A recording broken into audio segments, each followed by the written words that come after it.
everyone. I want to finish talking about restraining order, divorce, order protection, all of that with regards to my alcoholic husband, again, a victim of domestic abuse. This is part 2. I have a part 1 series, which I will link in the very beginning, because I've filed for divorce 3 times.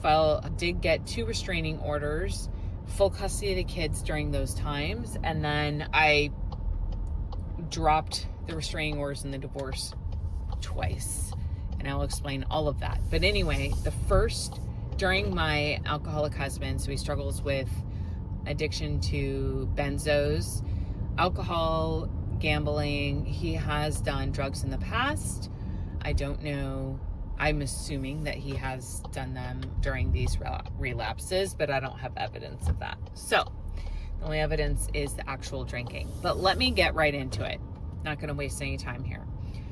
This is going to be, I am going to talk about the 3rd time I filed for divorce, when he actually hit me with a car, how I got the restraining order, how I got full custody of the children, and also how I was able to move to different states, while legally moving to separate states, while I had full custody of the children.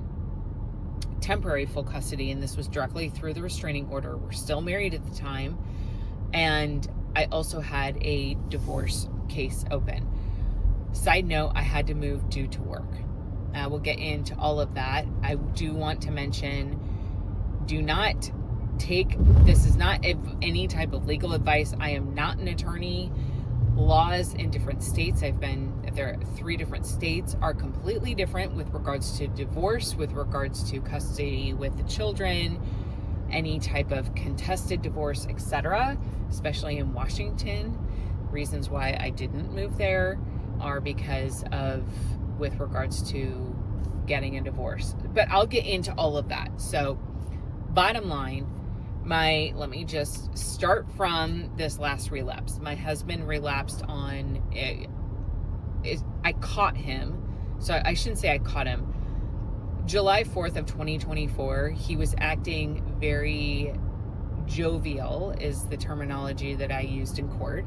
And typically when he acts that way, and when he does specific things that are overly nice, that aren't normal, he's a very nice person, but he was just acting not himself.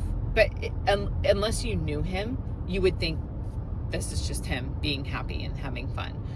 So I believe he relapsed on July 4th. I could not find the evidence of the relapse.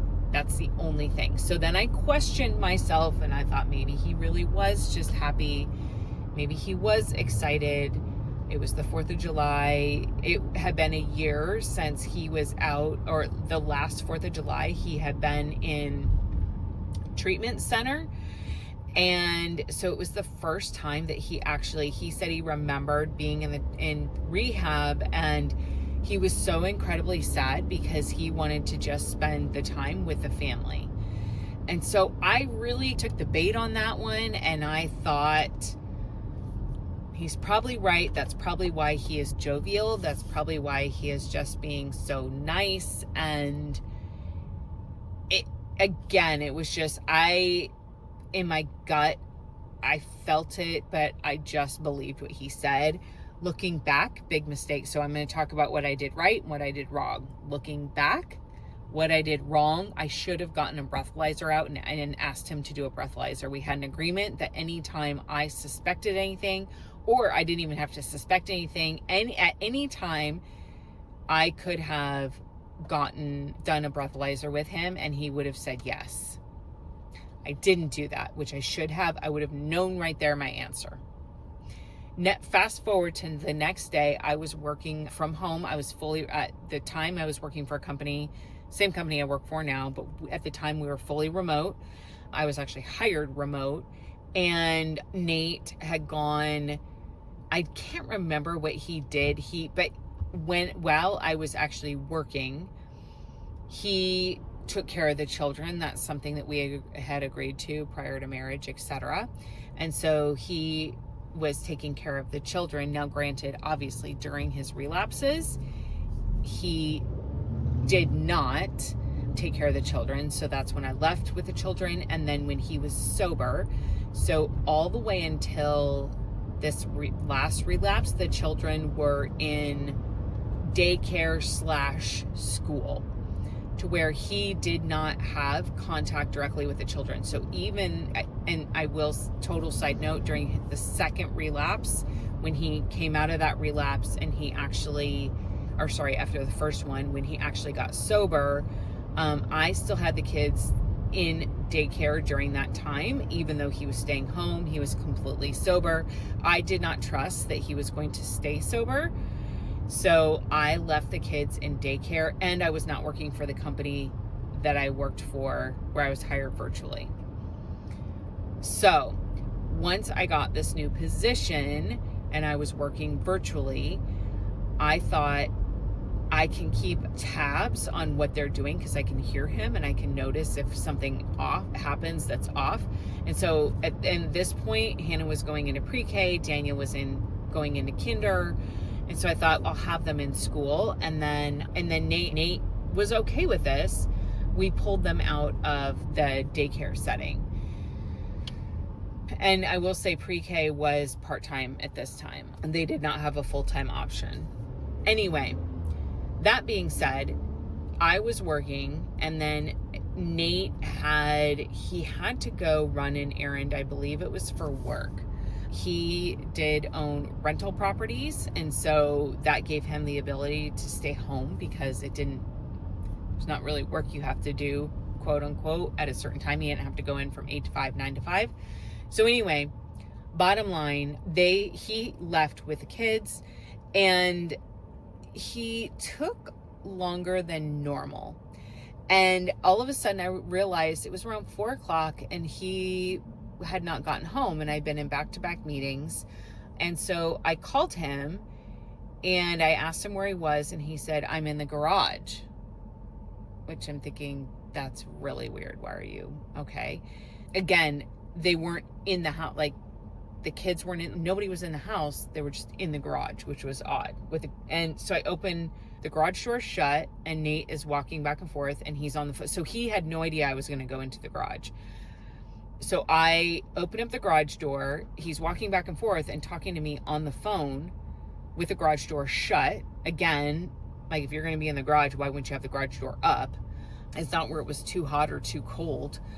So it was very odd. And he, at that time, he said the kids are sleeping, which they were, in the car. But again, why are you just hanging out in the garage, like, with the garage door shut? Doesn't make sense to me. So at that point, I'm like, okay, something is definitely off. So we get the kids out because I didn't want them to sleep longer. We get the kids out of the car. They go inside. I go back out to the garage because Nathan at this point doesn't come in the house. So I'm like, what is going on? So I go back out there, and he's loading the lawnmower into his car. And I said, and by this time it's around 4:30, and I said, what are you doing? And he said, I need to go take this lawnmower to Fred's. Fred was somebody from Celebrate Recovery. I need to go take this lawnmower to Fred's because he said he can fix it. And I said, right now I'm working. I'm still working. So anytime Nate had to go do something, he and I had a conversation. Hey, can you just watch the kids? I'm going to go do this. And we would work it out in between my meetings. And so I told him, I said, I am still working. You're just going to leave, which, again, huge red flag. He's never done this before. Now, also, the lawnmower he was taking to Fred's, yes, it was broken. It had been broken for about 8 months, and we had another lawnmower. Why is it today at 4:30 on a work day you have to go get it fixed? I asked him that question. He said, well, I promised Fred I would take it to him, but it's been a couple of months. So I'm just going to go ahead and take it to him. And I told him if he can fix it, he can have it. Okay. So then he leaves. I'm still questioning myself. And then it hits me. He's going to go get alcohol.